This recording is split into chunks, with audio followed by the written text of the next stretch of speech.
Alrighty guys, welcome back to Star Wars Review. So, the first two episodes of Star Wars Ahsoka have been released. And right now I'm just going to kind of do a combined first thoughts review, I guess. I'll do individual reviews for both episodes in the coming days, where I'll kind of go a little more in depth into my thoughts on certain moments and whatnot. But so far I enjoyed it. I wasn't like blown away by it yet, but I would say it's definitely a continuation of Star Wars Rebels, in a way, a season 5 of Star Wars Rebels, but in live action. And so there are, a lot of mentions of stuff from Rebels, and I felt definitely in the first episode, there is a lot of catching up with the characters, kind of showing you who they are. And as someone who's watched, the Clone Wars and Rebels more than once, I already know who these characters are. So that kind of dragged the episode a little down. But obviously I, understand why. Because, it's, a completely different series and also in a completely different style as Rebels and the Clone Wars was animated, where this is a live action story. So that, it makes sense why. But, I do think it took a little bit away from the, definitely the first episode. But, with those characters from Rebels, I liked, seeing them again, after, we really haven't seen them that much since, Rebels ended. Obviously with Hera, she's popped up in a couple other stories, but more as a supporting character. And, there really isn't that much to do with Rebels or anything like that for the story she does pop up in. But obviously these characters are now being portrayed by different actors, which I really liked Natasha Liu Bordizzo as Sabine Wren. I thought she captured the character really well, and she was definitely probably one of my favorite parts of these first two episodes. Obviously the droids Hu Yang and Chopper were flawlessly transferred to live action, as they are droids, and Hu Yang is once again voiced by David Tennant, and obviously Chopper is voiced by Dave Filoni. But I quite enjoyed Hu Yang.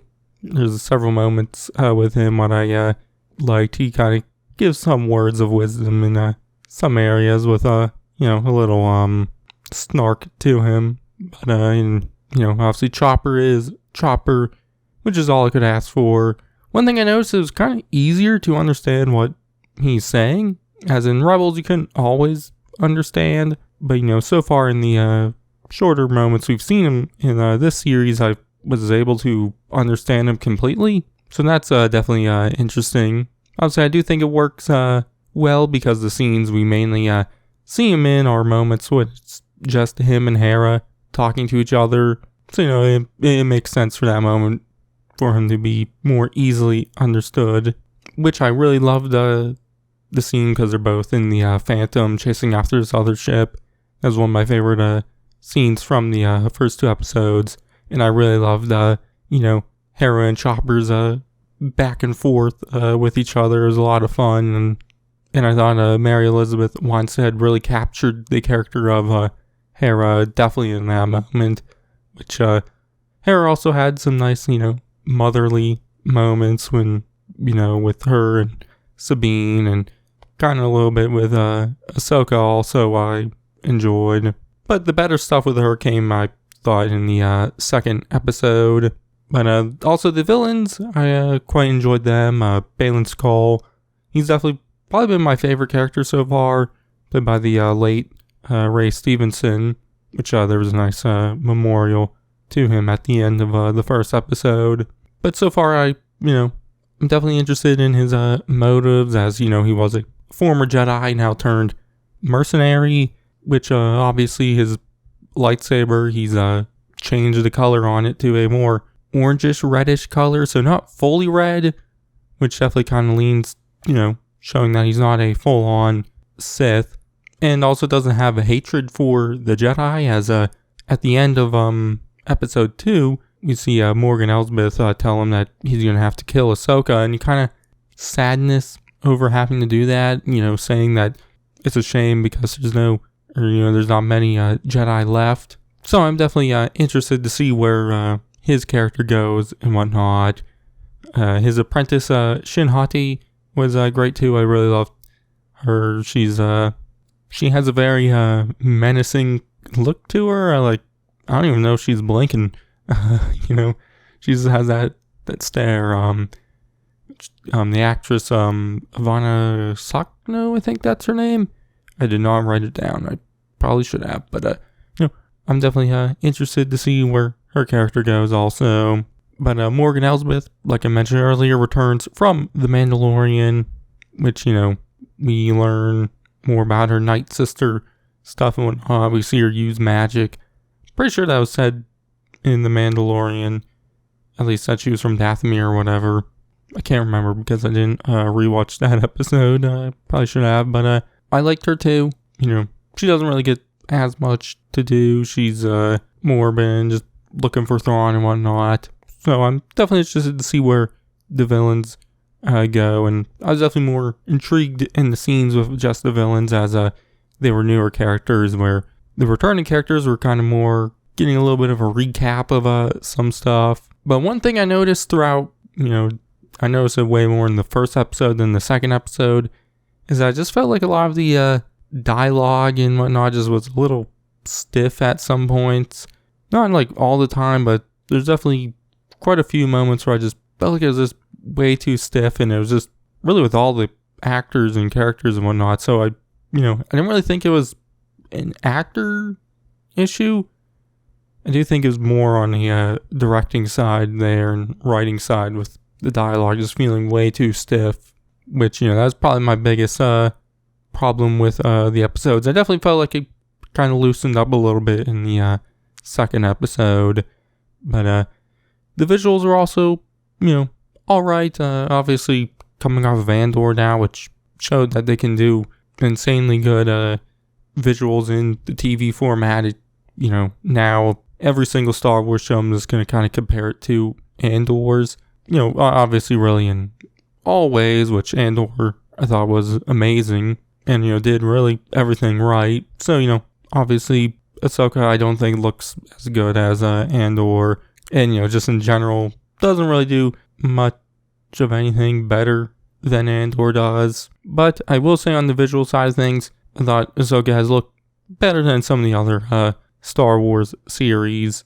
Obviously, a lot of them have the big issue of the backdrops. They're just obviously, green screen or, the volume. And, I continue to feel that.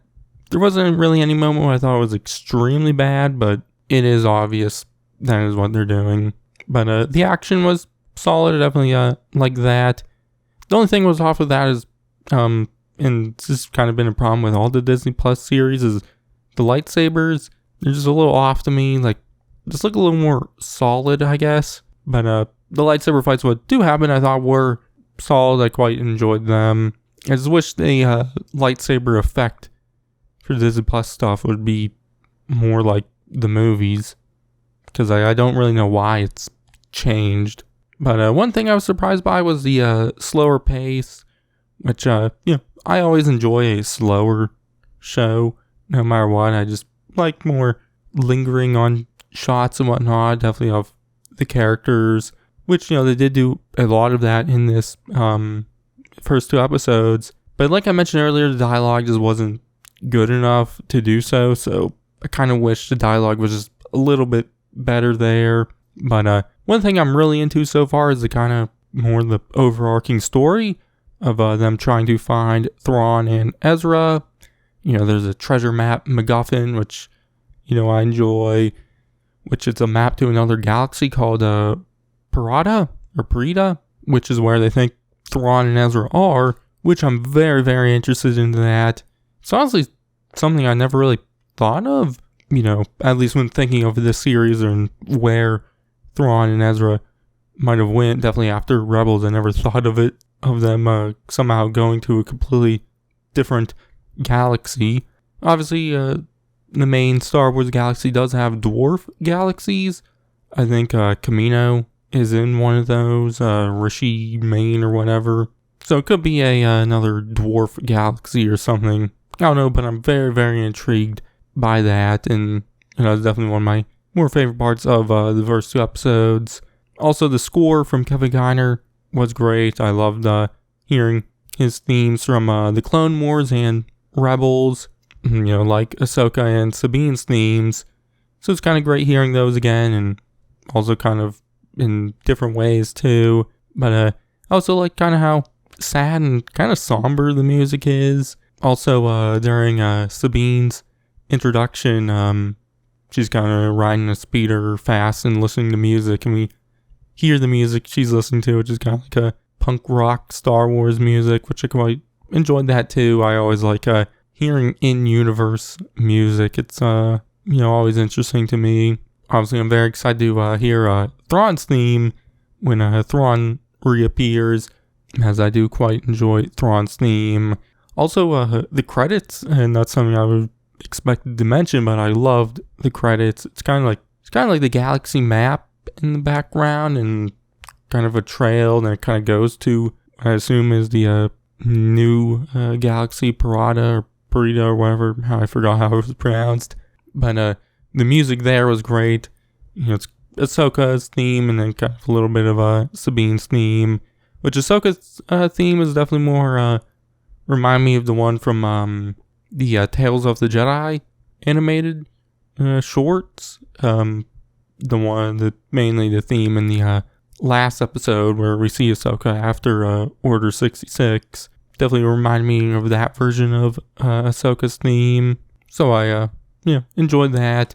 There's also some nice classic Star Wars stuff, like in opening crawl. I do wish they used the classic Star Wars fanfare there with the Star Wars logo and then the music and whatnot, but it was just more of a red text. I think the font was exactly the same though, which I still like that enough. I liked having a opening crawl, as we haven't gotten any of those for the Disney Plus stuff, and therefore the last one we got was for The Rise of Skywalker. I also really loved the use of transition, the gradient wipes and whatnot, what were commonly used in the original and prequel trilogy films, which there was a bunch of them, and it made me really happy because I love the wipes and whatnot. It's my favorite transition, and so I assume throughout the rest of the season they will be commonly used, so I'm excited for that. But that's all I really have to say right now. I will do full-on reviews. This was kind of more of just bundle of thoughts I just quickly wrote down, so I'll kind of think about it more a little bit for my full-on reviews, and definitely thinking more about the individual moments and whatnot. But so far I enjoyed it. I did have a couple issues, like I mentioned, the dialogue, and also the first episode kind of spent a little bit too much time kind of recapping you on who these characters are and whatnot, which were definitely bigger issues for me, but obviously the recap stuff I thought was only in the first episode, and by the second episode I was, way more into it. And that's kind of when it starts to get more into, what the show is really going to be about. Obviously the first episode is about that also, but there was a lot more time spent on the more recapping and whatnot, which really my only concern with the future episodes is if the dialogue still kind of continues to be stiff, if it'll loosen up at all. Obviously we'll just have to wait and see. But yeah, anyways, there's a bunch of rambling and whatnot, but I will do a full reviews for both episodes probably tomorrow and the day after that, so you check those out then. But in the meantime, check out all my other videos, my videos on Star Wars Rebels I've done recently, and everything else. But I've been Star Wars Review, and I'll catch you guys in the next one. It is through. Nice haircut.